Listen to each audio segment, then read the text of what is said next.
Greetings, my friends. Welcome back to Mike Allen from Chicagoland, coming to you from the great city of Chicago today. I'm heading over to the Chicago Sports Museum over at Water Tower Place. As you can see, it's been a lot of train rides to get over here, but we're gonna go and check this place out. But first, I want to get some lunch at a place I haven't been to in a really long time. So please come and join me.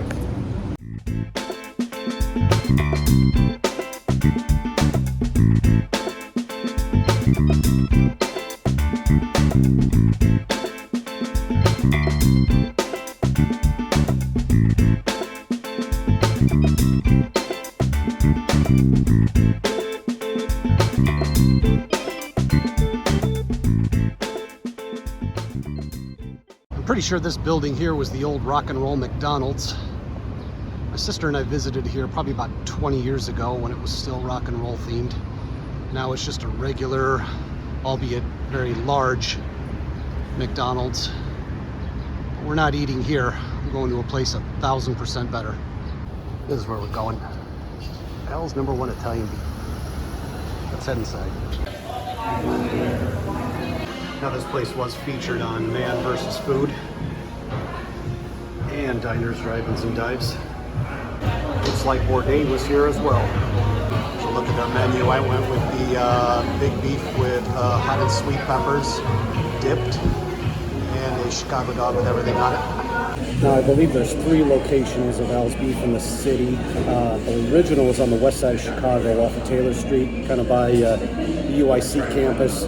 I always come to this location off of Ohio Street just because it's the most convenient to the River North District, where I like to, just check out a lot of the places like museums and things like that. So this is the one I always tend to come to whenever I'm in the city.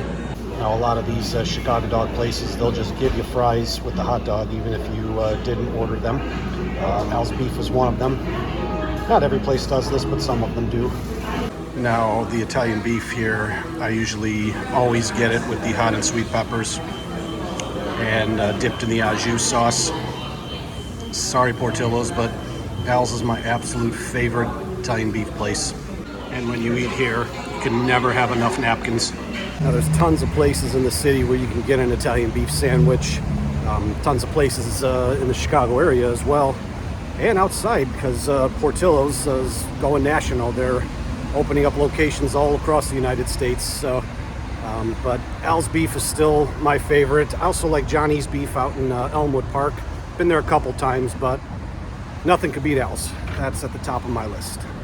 I was gonna hop back on the red line, but I think I need to walk some of this food off, so we'll take a stroll up to Water Tower Place. Seems like Gordon Ramsay's popping up in every major city. It's the same.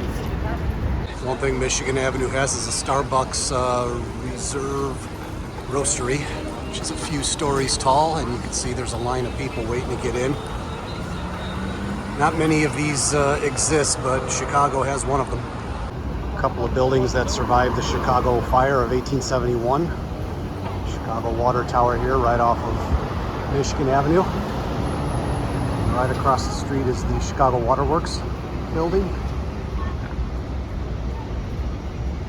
which is also right across the street from Water Tower Place, which is where we're heading.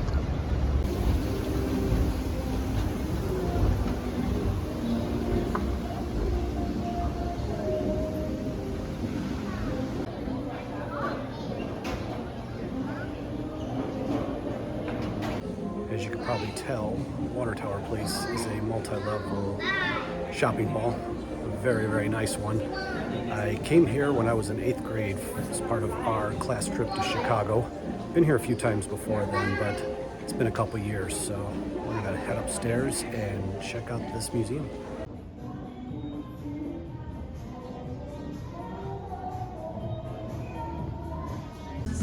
Now usually when I check out museums on this channel, I usually have to pretend like I know what I'm talking about, but that's not gonna be the case with this one.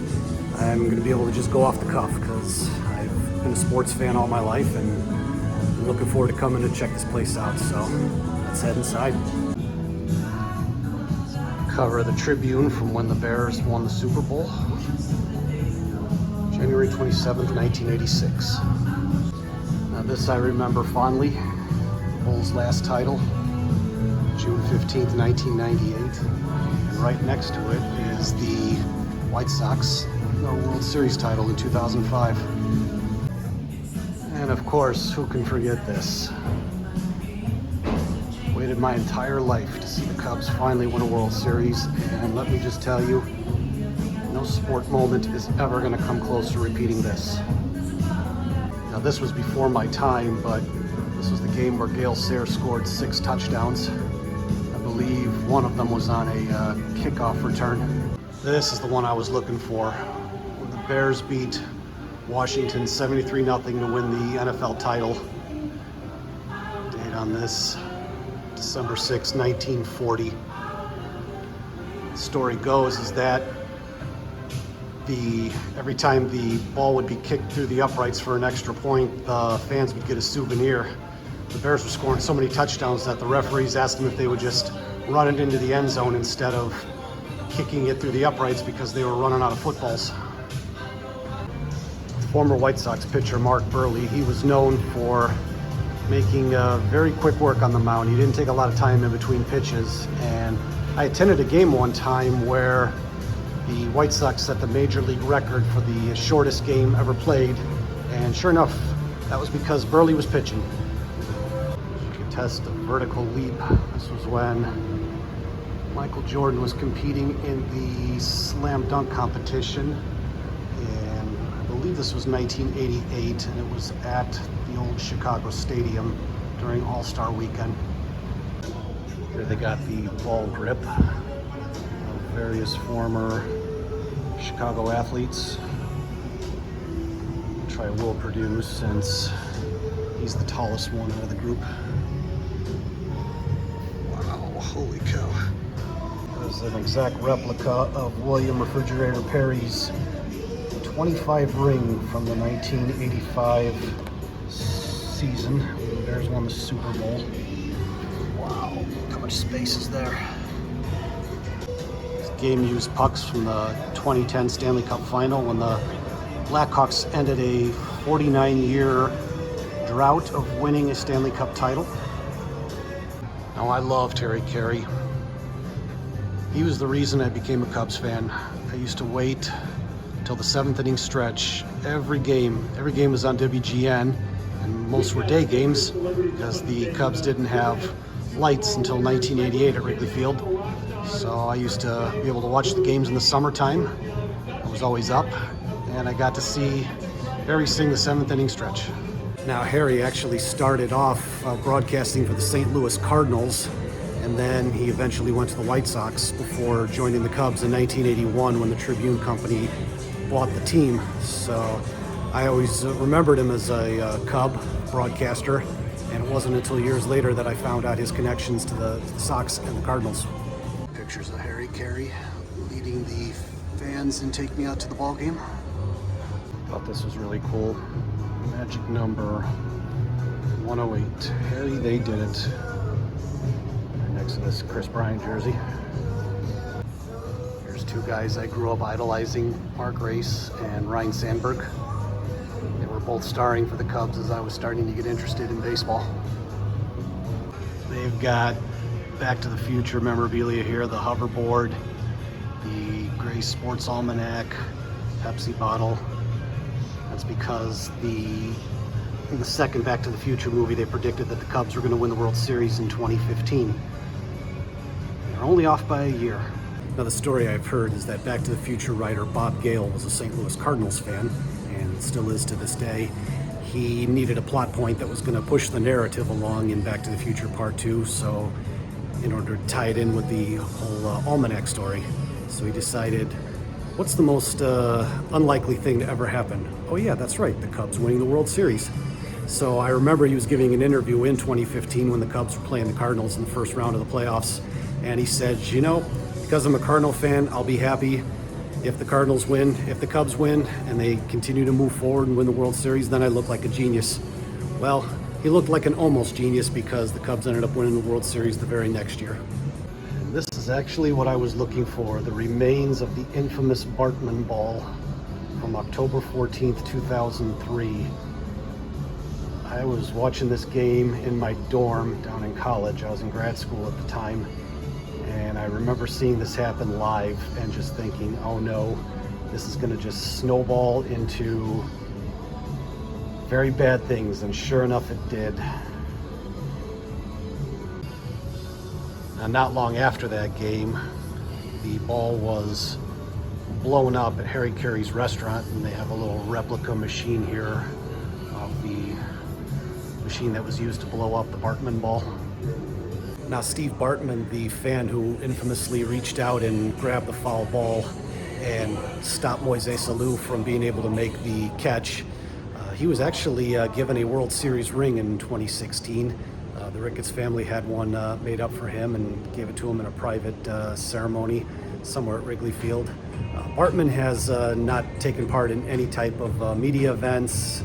He's not made any public appearances. He's kept to himself this entire time, and you know, I gotta hand it to him. I think that's quite says something about his character to basically just say, you know what, I'm not gonna cash off on this. I'm not gonna, you know, become a celebrity on this. I just want to continue to live my life and just be a regular guy. And I know he's attended a few Cubs games between 2003 and now, so gotta hand it to him. He's able to just go to a game and nobody recognizes him because he stays out of the spotlight.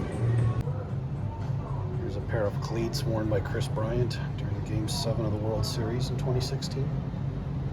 Now, behind this large basketball hoop is a blown-up picture of Michael Jordan hitting the game-winning shot over Byron Russell in the 1998 NBA Finals.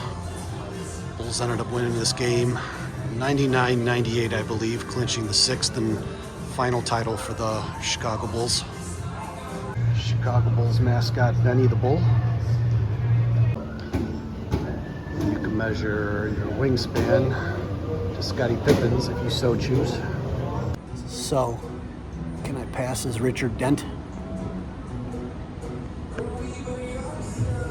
Along with Richard Dent, you can stand and pretend you're former Cubs pitcher Kerry Wood or Patrick Kane from the Blackhawks. Chicago Wolves, minor league hockey team here in town, are now a 5-time league champion as they just won their league cup again this year. This is really cool here. This was the final career touchdown football that Walter Payton used. Carried it into the end zone. And looks like that's the Tribune commemoration after Payton passed away in 1999. I remember the Bears beat the Packers that weekend following his service. Here they have a scanned copy of Mike Ditka's playbook from Super Bowl 20. You can scroll through this and see his itinerary, a bunch of notes that he has. Like I saw earlier, it's a complete layout of the Louisiana Superdome. There's a collection of hats that were thrown on the United Center ice when Patrick Kane had 2 hat tricks in 3 games. First one on February 23rd, 2017 against the Minnesota Wild, and the other on March 1st, 2017 against the Pittsburgh Penguins. I don't know if you can see it in the glare, but that is Sammy Sosa's corked bat from 2003. And right above that is the bat he used to hit 20 home runs in a single month, June of 1998. Harry Carey's bust. A bunch of celebrity pictures. Aaron Andrews, Dwayne Wade. What else we got here that I recognize? Jim Belushi, Anthony Rizzo, Lori Lightfoot, President Obama, George Foreman, even Jerry Reinsdorf got his picture taken with Harry, George W. Bush, Jim McMahon, Mike Ditka. Now, right next door to the Chicago Sports Museum is Harry Carey's 7th Inning Stretch restaurant. If you dine in at the restaurant, it is free to get inside the museum. But I paid the $10 to get inside since I already ate and I wasn't hungry. Over on the restaurant side, they do have some memorabilia here too, is Derrick Rose's Simeon jersey and his McDonald's All-American jersey. And we could end this video with my two favorite athletes growing up as a kid, Michael Jordan and Ryan Sandberg. So thank you for joining me today at the Chicago Sports Museum here on the 7th floor of Water Tower Place. I had a really fun time coming through this museum and actually knowing what I was talking about for once. Didn't have to do any research, was able to just go off the cuff and share some of my stories and share some of my useless sports knowledge that I gained over the last 42 years of my life. So if you wouldn't mind hitting that like and subscribe button, I would really appreciate it. There's other ways you can help me out in growing the channel. I'll put links down in the description below. Anyways, this is Mike Allen from Chicagoland signing off. I'll be back next Friday with another video, but until that time, don't you go changing.